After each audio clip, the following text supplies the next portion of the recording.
And joining me right now is a man who likes to get to the bottom of things, right? That's Roch Kubatko from the School of Rock. I want to get to the bottom of why I'm wearing a sweater and you're in a polo. I don't know. You didn't listen to the weatherman. It seems like we talk about this every time you're on here. Somebody on the IL. Ryan Mountcastle on the IL after tremendous play, exciting play at least yesterday. And now Coby Mayo gets another turn at the big leagues. They got the IL down to 9 players, which I thought was cause for celebration. The number should be posted on the warehouse.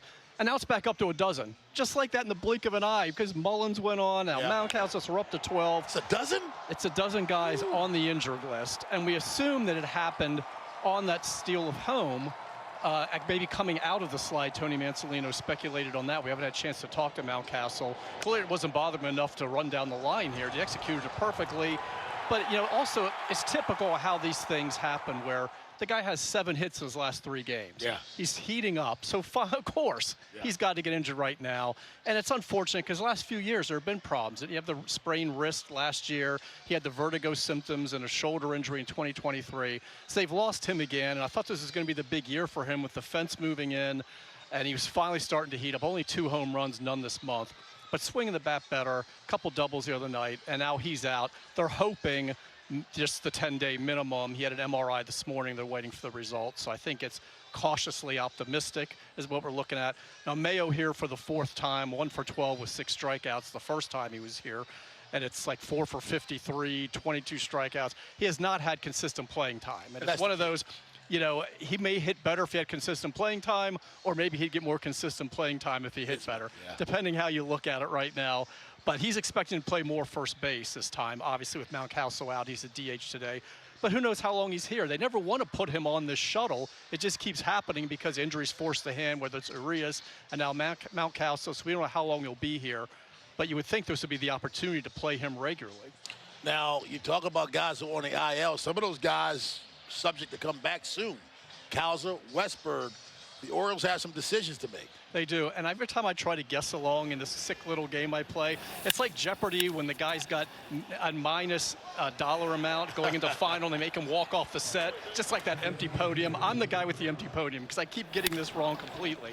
But yes, I mean, we didn't know Mullins was going to go on the IL. We didn't know Mountcastle was. We didn't know Cooper Hummel was going to come back.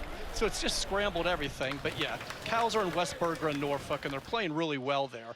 And Cowser, we know on the West Coast trip, is when he's going to rejoin the Orioles. And Westberg shouldn't be too far behind because he had played more recently. So you've got those two. You also have Ramon Laureano, who took BP today, and he may not even need an assignment because it wasn't that long ago he played in Boston. He sprained the ankle, so he could be back. So and then Tyler O'Neill is doing baseball activities. He hit on the field today. He's going to go with the club to Seattle, and then he's going to go on a rehab assignment that also could be brief. It hasn't been that long ago that he played. So now what do? Is Cooper Hummel on the bubble here again? They called up Jordan Adams or selected his contract from Norfolk. This could be very brief just because they needed another outfielder, and he's a guy that come in the late innings. He can play some center field for you. There could be that decision. Is it Coby Mayo? Is it Emmanuel Rivera, who's out of options, would have to be DFA'd again? And then at some point, we're going to have the Heston Kjerstad versus Dylan Carlson question, we would think, because eventually you don't need that extra outfielder. That could be down the road. Maybe that's the Tyler O'Neill counter move. And then at some point, Gary Sanchez is going to be ready. He's hitting on the field. So there are a lot of things coming up. And every time I bring that up to one of the coworkers here, they're like, you know, 3 other guys are going to get hurt before that are called up. So you can't really make a prediction at this time.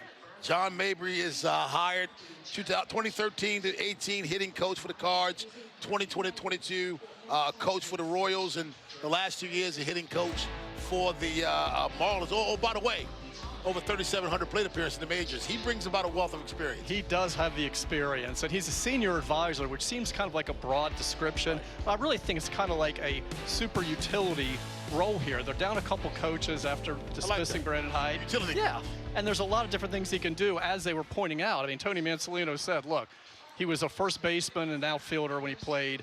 He can coach hitters, base running. I mean, there's a lot of different things he can do. He can basically serve as another dugout bench coach. He can help in a lot of ways. There are no egos here. He's not going to step on any toes. Mansolino gladly said, look, we'll take that experience. And the staff kind of had a say in this hiring, and they were all for it. Apparently, the Orioles have talked to him in the past, reached out, have shown interest in bringing him in. So I just think it's a needed kind of veteran hand to assist in a lot of different areas. He'll be in the dugout, so he'll be close to Mansolino, who, again, no ego, says, look, this is all new to me. I'll take whatever input I can get here. 14 years playing the majors, 12 as a coach. He was a hitting coach for Ryan O'Hearn, who really talks him up. I believe he's a hitting coach for Matt Holliday, whose son obviously is Jackson Holliday. So there are some connections around here as well. So maybe this is just for the rest of the season. Maybe it's beyond. It just seemed like a smart move to bring in somebody with that kind of pedigree, that kind of experience to help out here. Roch Kubatko coined the phrase, John Mabry, super utility coach. We can roll with him. We'll get T-shirts. Yeah, let's do it. Let's do it. Thanks a lot. All right, pal.